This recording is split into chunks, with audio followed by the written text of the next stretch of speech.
Baik, sebelumnya Assalamualaikum warahmatullahi wabarakatuh. Nama saya Ilham Putra Firmansyah dari kelas 21 IF01 dengan NIM 21113868. Di sini saya akan memenuhi tugas dari mata kuliah Organisasi dan Arsitektur Komputer yang mana tugasnya yaitu untuk mempresentasikan sejarah perkembangan komputer. Ya.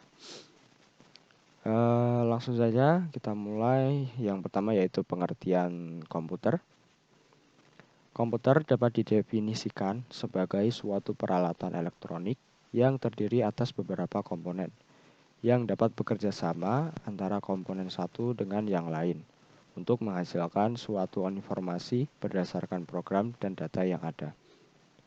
Konsep komponen-komponen komputer ini berasal dari arsitektur von Neumann ketika John von Neumann memaparkan arsitekturnya pada tahun 1945.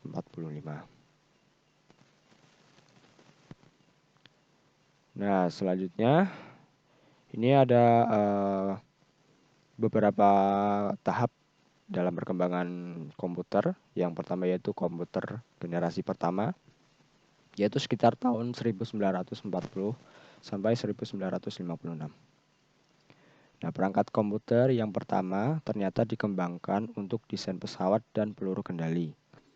Digagas oleh Konrad Zuse, seorang insinyur asal Jerman. Komputer generasi pertama menggunakan tabung hampa udara sebagai sirkuit dan drum magnetik untuk memori. Komputer generasi pertama ini sangat mahal dan besar, hingga mengisi seluruh ruangan.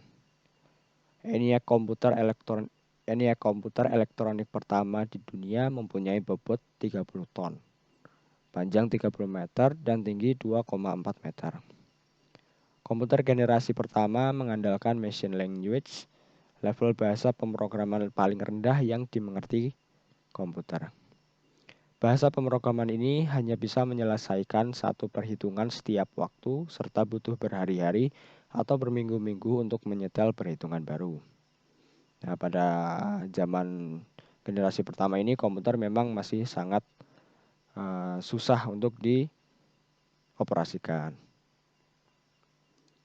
Nah, selanjutnya yaitu komputer generasi kedua, sekitar antara tahun 1956 dan 1963.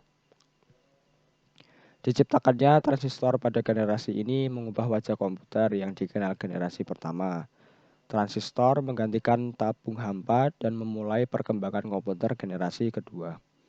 Transistor jauh mengungguli tabung hampa dan memungkinkan komputer menjadi lebih kecil, cepat, murah, dan hemat energi dibandingkan dengan pendahulunya.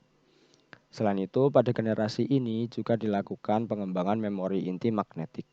Secara umum, komputer generasi ini sudah menggunakan bahasa pemrograman tingkat tinggi, kapasitas memori sudah lumayan besar, tidak membutuhkan terlalu banyak listrik, dan proses operasi yang sudah cepat. Nah, sedikit ada perkembangan dalam generasi kedua ini daripada generasi pertama.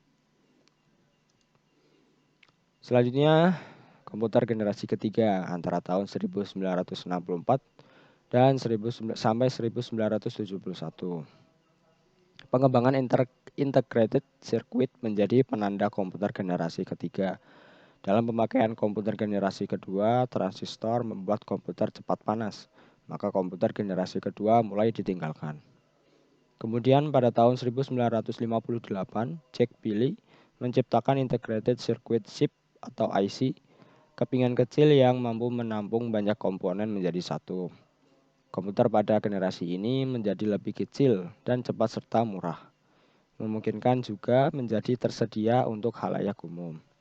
Nah, dapat kita lihat pada gambar di sebelah sini, komputer menjadi lebih kecil dibandingkan dari komputer generasi pertama dan komputer generasi kedua sebelumnya.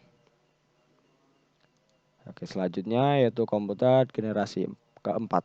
Nah, mulai tahun 1971 sampai saat ini atau sekarang, mikroprosesor menjadi terobosan dalam mendatangkan komputer generasi keempat dengan menyatukan ribuan IC ke dalam satu keping silikon. Komputer generasi pertama yang mengisi seluruh ruangan sekarang sudah muat dalam genggaman manusia. Muncullah laptop yang sangat portable dan dapat dibawa kemana-mana. Seiring komputer-komputer kecil ini menguat, mereka dapat dihubungkan untuk membentuk jaringan yang pada akhirnya mengawali perkembangan internet. Nah, komputer generasi keempat ini sudah mulai berkembang banyak daripada generasi sebelumnya, yaitu dapat dilihat dari ini CPU.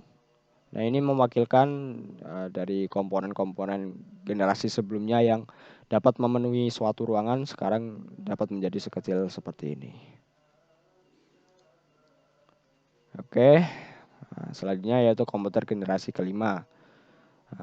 Sekarang sampai dengan masa depan, yang artinya dapat masih berkembang lagi.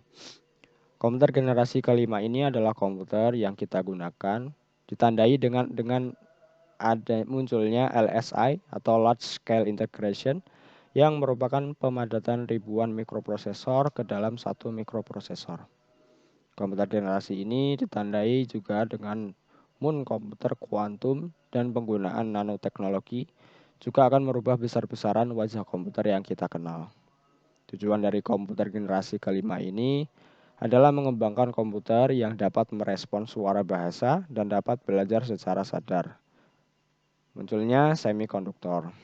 Nah, untuk komputer generasi kelima ini yaitu seperti yang sudah kita gunakan pada sehari-hari, yaitu bisa jadi laptop ataupun komputer PC yang dapat digunakan di rumah.